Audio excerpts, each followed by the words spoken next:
दरम्यान पवनराजे निंबाळकर यांच्या निकालावरती जितेंद्र आव्हाड यांनी प्रतिक्रिया दिली आहे, आपण पाहूया.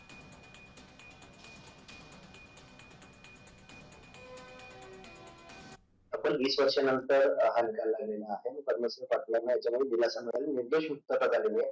20 वर्ष वाट पाहावी लागली या निर्दोष मुक्ततेची. ठीक आहे, आता वेळ लागला, पण मला 100% खात्री होती की हा खून डॉक्टर साहेबांनी केलेलाच. ठीक आहे, आता हा त्यांच्यावर आरोप झाले, राजकारण झालं.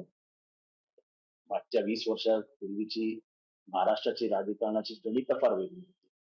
केंद्रात सत्ता वेगळ्यांची होती, काँग्रेसची होती, आमची होती. So, आता निकाल लागला. आनंदाची गोष्ट आहे, कारण का एक अतिशय सहृदयी,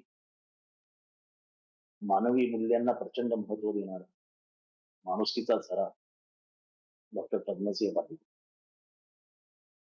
त्यांची निर्दोष मुक्तता हे आमच्या घराला आनंद देते.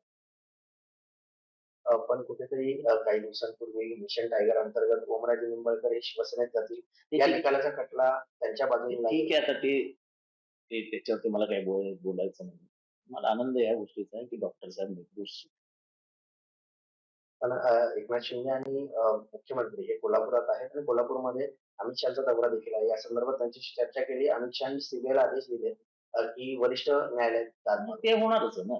असं आहे की आता हे सगळं होतच राहील, पण पहिला जो निकाल येतो तो फार महत्वाचा असतो. नंतर होत राहील, आता जे व्हायचं ते होईल. पण सुकृत दर्शनी पहिल्या निकालात काय आलं, तर डॉक्टर पद्मसिंह पाटील हे निर्दोष.